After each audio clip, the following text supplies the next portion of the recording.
Imagine a computer so powerful that problems which would take today's fastest supercomputers longer than the age of the universe could in theory be cracked in hours or minutes. That's the promise and the hype around quantum computing. But what actually is a quantum computer?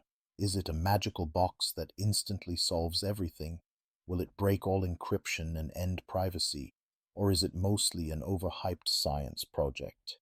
In this video, we're going to strip away the buzzwords and explain quantum computing from the ground up, in plain language. No physics degree required. You'll learn what a qubit really is, why superposition and entanglement are such a big deal, what quantum algorithms actually do, and what quantum computers can and cannot do today. By the end, you'll be able to spot hype, understand the real opportunities, and even know how to try a quantum computer yourself right from your laptop. Before we dive in, let's set expectations. Quantum computing is not about replacing your laptop or running YouTube faster. Classical computers, your phone, your PC, supercomputers, use bits, tiny switches that are either 0 or 1. Quantum computers use qubits, which behave according to the bizarre rules of quantum mechanics, the physics of the ultra-small. That gives them access to new kinds of computation, but it also makes them incredibly fragile and hard to build. In this guide, we'll first compare classical bits and quantum qubits. Then we'll explore two key phenomena, superposition and entanglement. We'll see how quantum gates manipulate qubits, and how algorithms like Shor's and Grover's exploit quantum effects. We'll look at real-world applications, today's limitations, and where the field is heading. Finally, I'll show you how you can start experimenting with real quantum devices online for free with beginner-friendly tools. To understand why quantum computers are special, we need to contrast them with classical computers. Classical computing is built on bits, which can be in one of two states, 0 or 1. Physically, that might be a low or high voltage, a tiny magnet pointing up or down, or a charge being present or absent in a transistor. Everything your device does, videos, games, AI, boils down to huge sequences of these zeros and ones, processed by logic gates like AND, OR, and NOT. These gates are deterministic. Given the same inputs, you always get the same outputs. Importantly, classical bits are never in between 0 and 1. They're always one or the other. That's efficient, reliable, and incredibly scalable, which is why Moore's law powered decades of progress. But there's a limit. Some problems explode in complexity as you add more bits, making them effectively impossible, even for massive supercomputers.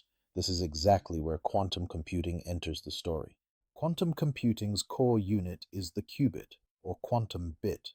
Unlike a classical bit that is strictly 0 or 1, a qubit can exist in a superposition of both 0 and 1 at the same time with certain probabilities.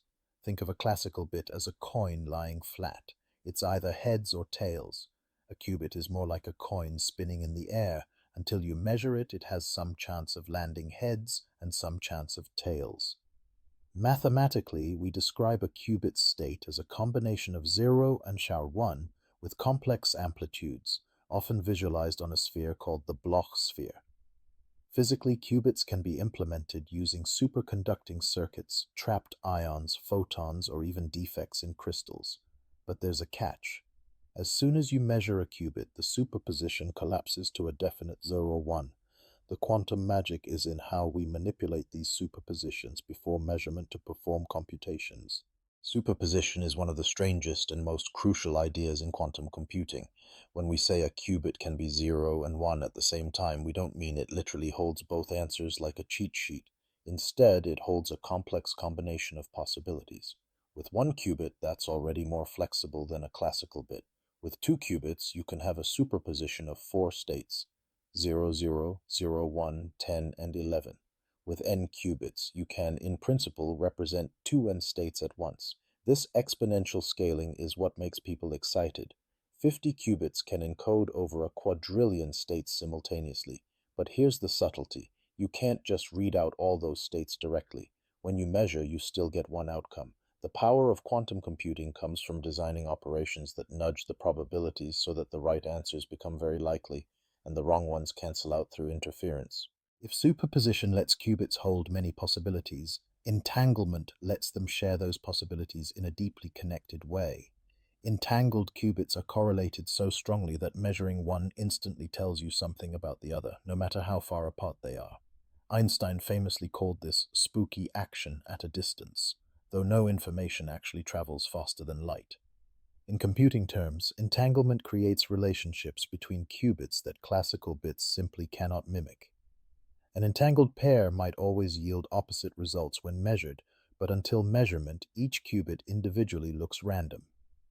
Quantum algorithms use entanglement to tie together the fates of many qubits, creating global patterns in their probabilities. This is key for representing complex structures like large numbers, search spaces, or optimization landscapes. However, entanglement is extremely fragile. Any unwanted interaction with the environment can destroy it, a process known as decoherence. So how do we actually compute with qubits? Just like classical bits use logic gates, quantum computers use quantum gates, precise physical operations that rotate and entangle qubits. A common single qubit gate is the Hadamard gate, which takes a definite 0, 1 and puts it into an equal superposition of both.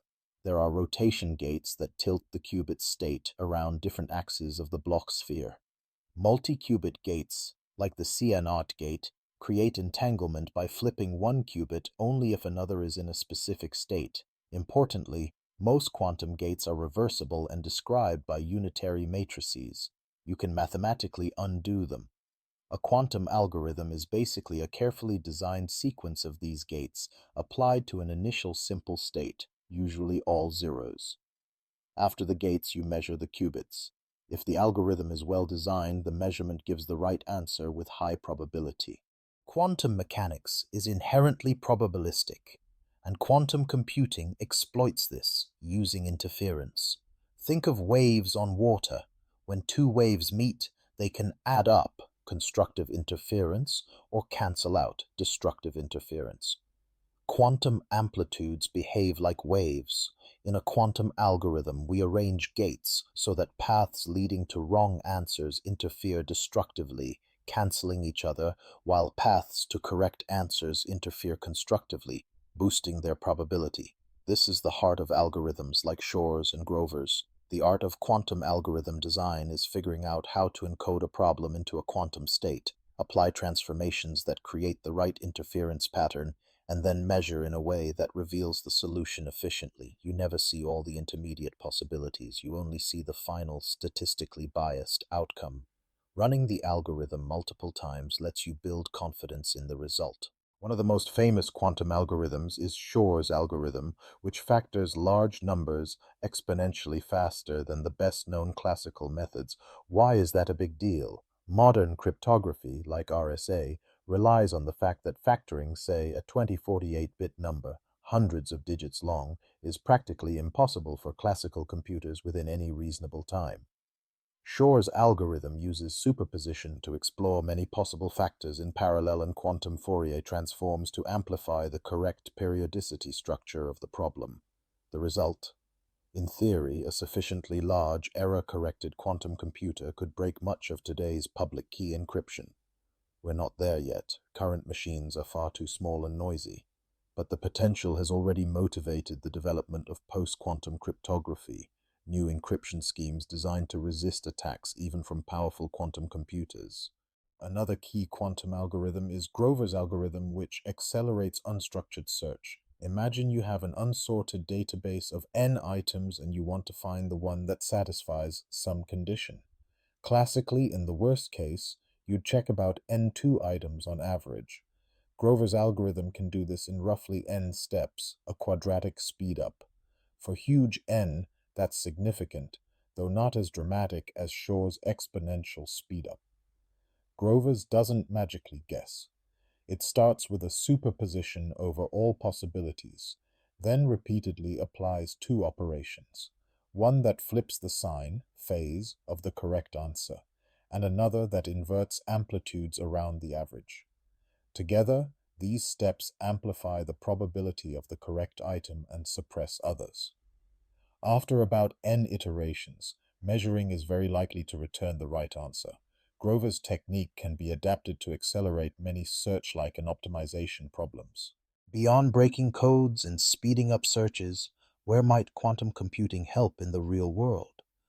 One promising area is simulating quantum systems themselves, like molecules, materials, and chemical reactions. Classical computers struggle because these systems naturally live in huge, exponentially large state spaces. Quantum computers, being quantum, can in principle model them more naturally. That could lead to breakthroughs in drug discovery, designing better batteries, new materials for solar cells, or catalysts for cleaner industrial processes. Other targets include optimization problems in logistics and finance, speeding up certain machine learning subroutines, and improving sensing and metrology through quantum-enhanced measurements. It's crucial to note that quantum advantage will likely be very problem-specific. Not every workload benefits, but even a few high-impact applications, like more efficient fertilizers or new pharmaceuticals, could have enormous economic and environmental consequences. If quantum computing is so powerful, why don't we all have quantum laptops yet? The challenges are brutal. Qubits are extremely sensitive to noise. Stray electromagnetic fields, vibrations, or thermal fluctuations can cause decoherence, loss of quantum information.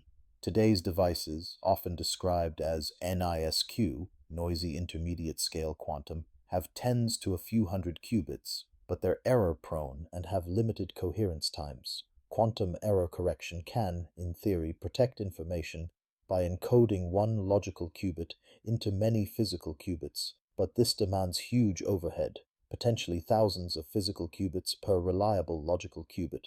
On top of that, building and controlling large-scale quantum systems requires advanced cryogenics, microwave engineering, lasers, and more.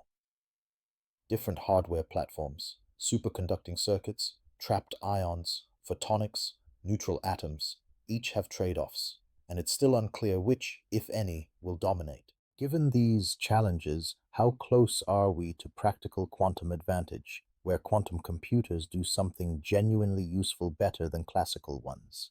There have been demonstrations of quantum supremacy, where small quantum processors performed contrived tasks faster than supercomputers, but those tasks weren't practically meaningful.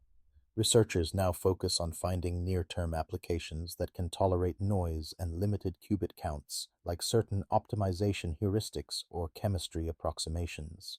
Meanwhile, long-term roadmaps aim for fault-tolerant quantum computers with millions of physical qubits, capable of running deep algorithms like full-scale Shors. Timelines are uncertain. Optimistic estimates suggest a decade or two. Skeptics argue it could take much longer or hit unforeseen roadblocks. What's clear is that progress is steady. Qubit counts, coherence times, and gate fidelities are improving year over year, while software frameworks and cloud access are making the field increasingly accessible. Let's quickly recap the key ideas you've learned. Classical computers use bits, zeros and ones, and deterministic logic gates.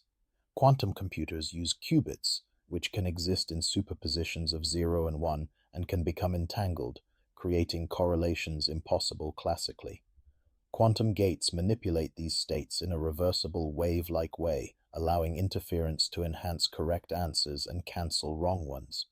Algorithms like Shor's exploit this to factor large numbers efficiently, threatening current cryptography, while Grover's speeds up unstructured searches.